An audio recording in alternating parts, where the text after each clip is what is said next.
Charles Erika has the day's sports stories. That's right. Thanks, Sulai. Welcome to Sports News. Super Eagles coach Stephen Keshi has been recognized as one of the most influential sports persons in 2013. Coach Keshi made the shortlist for ESPN's most influential person in sports and has a good chance of winning, judging by his achievements this year. Coming off the shoulders of a disappointing 2010 World Cup, the ex-international led the Super Eagles to win the 2013 African Nations Cup and also qualify for the 2014 World Cup finals in Brazil. Jurgen Klinsmann, Lionel Messi, Neymar, Cristiano Ronaldo, Jupp Heynckes, Luis Suarez, among others, are also in contention for the award.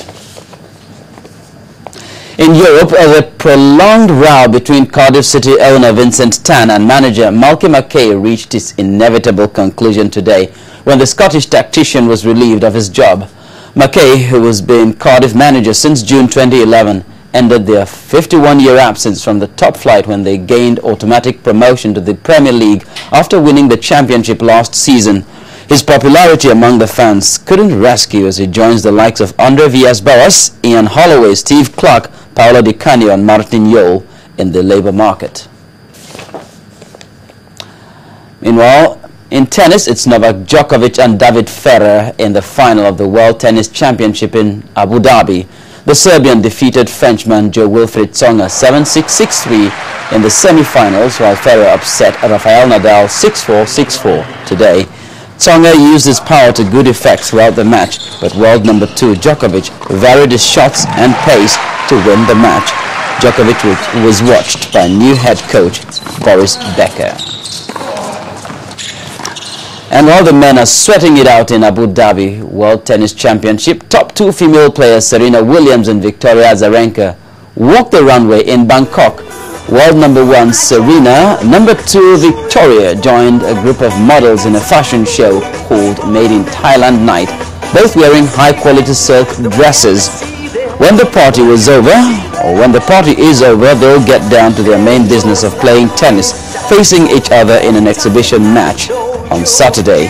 Instead of playing on a traditional tennis court, they'll face each other on a beach court in the final event of the International Tennis Federation Beach Tennis Tour. So that's game, set and match. On Sports News, it's back to Sulai with the rest of the news at 10.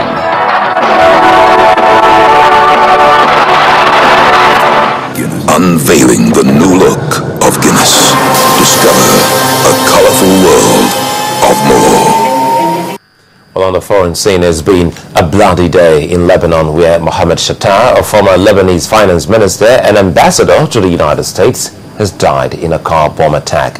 Here's Temitope Fagbemi with more details.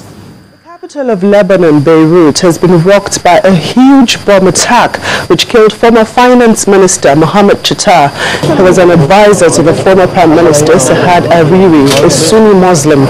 4 others were also killed in the suspected car bombing near government offices and the parliament. At least 50 people were injured in the attack. In Africa, the government of South Sudan has agreed to an immediate ceasefire with rebels. East African leaders who met in Nairobi over the crisis said they welcomed the commitment by the government of the Republic of South Sudan to an immediate cessation of hostilities. They also called on rebel leader Riek Machar to make similar commitments. Meanwhile, at least 11 people, including several soldiers, have been killed by a remote-controlled bomb in a restaurant in the Somali capital, Mogadishu. The restaurant is near a military base where salaries had just been paid. No group has claimed responsibility for the attack, but militant Islamist group Al-Shabaab stages sporadic attacks in the city. Still in Africa, the unrest in Egypt is far from over as 2 people have been killed in fresh clashes between Muslim Brotherhood supporters and police. Violence was also reported in other cities, including the capital, Cairo. Some 148 Muslim Brotherhood supporters have been arrested. Finally, India is still battling to curb violence against women. The police have arrested 10 men after a 21-year-old woman was sexually abused by 2 apparently unrelated groups of men on Christmas Eve. She was visiting friends in Pondicherry when she was abducted by 3 men and assaulted by one of them. And that's the foreign news wrap-up. Well, on entertainment news tonight, music's biggest night in Nigeria took place in Lagos on Boxing Day. The black carpet was rolled out for the biggest names in the entertainment industry. Here's a list of some of the big winners of the night, as well as other entertainment stories.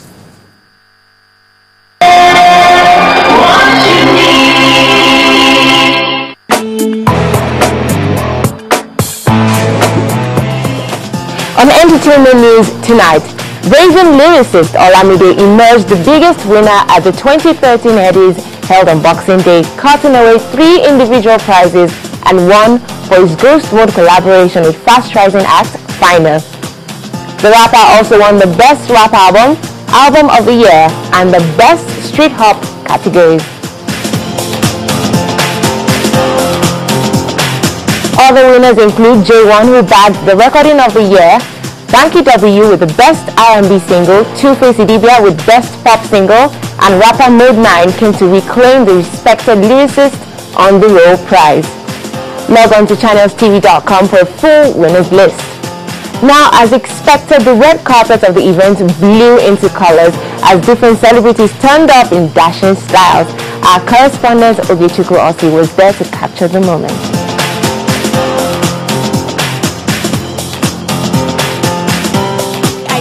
I stand a great chance. I have a beautiful song called Only You. An amazing performance was done with it. So of course I'm looking forward to the best tonight. I get the impression that this year we're going to feel as if we're seeing it for the very first time.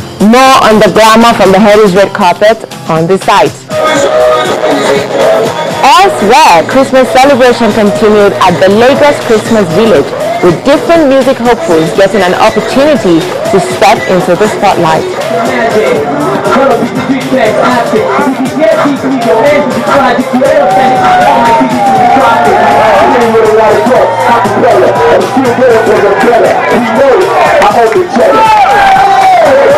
On to the American box office now. For the 3rd consecutive week, The Hobbit, The Desolation of Smaug, dominates the cinemas as it leads the pack, raking in $9.3 million over the weekend for a total of $149.9 million since its opening. We will all burn together.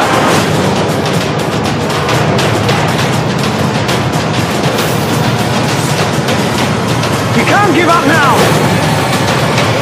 The Wolf of Wall Street comes close in number 2 spot with $9.2 million on its first day in theaters.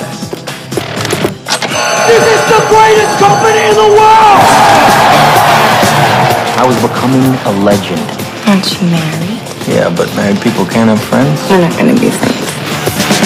I was making so much money, I didn't know what to do with it. $26,000 for one dinner! Carl's comedy sequel, Anchorman 2, took in $8.1 million in 3rd place, while Ben Stiller's The Secret Life of Walter Mitty took in $7.8 million from the theaters to put it in 4th place for the holiday season. We're starting a 24-hour news channel, and we want you. I'm going to do the thing that God put Ron Burgundy on this earth to do. Have salon-quality hair and read the news. And that's all on entertainment tonight. The news at 10 continues shortly.